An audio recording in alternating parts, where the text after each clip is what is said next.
Morning time குட்டி vlog தான் பார்க்க போகிறோம். இன்னைக்கான மார்னிங் விளாக் பார்த்தீங்கன்னா எனக்கு கொஞ்சம் ஹாப்பியாகவே போச்சு. அதுக்கு காரணம் ஒர்க் எல்லாமே 1 ஹவர்லேயே முடிச்சிட்டேன். பிரேக்ஃபாஸ்ட், லஞ்ச், ஸ்நாக்ஸ் எல்லாமே. இதுக்கு காரணம் நான் ப்ரீ பிளான் பண்ணி வச்சுருந்தேன். வெஜிடபிள்ஸ் எல்லாமே எதுவுமே கட் பண்ணி வைக்கல. காலையில் தான் ஸ்டார்ட் பண்ணேன். பட் 6:30க்கு எழுந்ததுமே பர்னர் 3யுமே பிஸியாக வச்சுட்டு கட்டிங் சாப்பிங் ஒர்க் எல்லாமே பார்த்ததுனால 1 ஹவர்லேயே எல்லா ஒர்க்குமே முடிஞ்சிருச்சு. அது மட்டும் இல்லாமல் இந்த வீடியோவில் உங்கள் கூட 2 ரெசிபி ஷேர் பண்ண போகிறேன். மார்னிங் பிரேக்ஃபாஸ்ட்டுக்கு ஊத்தாப்பம் கூட ஹோட்டல் ஸ்டைல் கொத்தமல்லி புதினா சட்னி அரைச்சிருந்தேன். எப்படி பண்ணுறதுன்னு பார்க்கலாம். கடையில் கொஞ்சமாக எண்ணெய் விட்டுட்டு உளுத்தம்பருப்பு, பெரிய வெங்காயம், இஞ்சி, பூண்டு, தக்காளி, காஞ்ச மிளகாய், கொத்தமல்லி, புதினா, தேங்காய், கொஞ்சமாக புளி இது எல்லாத்தையும் சேர்த்துட்டு நல்லா வதக்கி ஆற வச்சு அரைச்சிட்டு மெத்துன்னு ஊத்தாப்பம் விட்டு இந்த சட்னியை தொட்டு சாப்பிட்டு பாருங்கள், சூப்பராக இருக்கும். மத்தியான லஞ்சுக்கு சாதத்து கூட வெந்தயக்கீரை குழம்பு.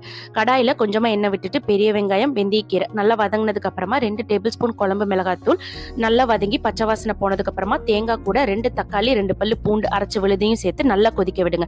குழம்பு நல்லா கொதிக்கும் போதுட்டு வேக வச்சிருந்த உருளைக்கிழங்க கையிலேயே நல்லா மசிச்சு விட்டு ஹை ஃப்ளேம்ல நல்லா கொதிக்க விட்டு இறக்குனீங்கன்னா சூப்பரான வெந்தயக்கீரை குழம்பு ரெடிங்க.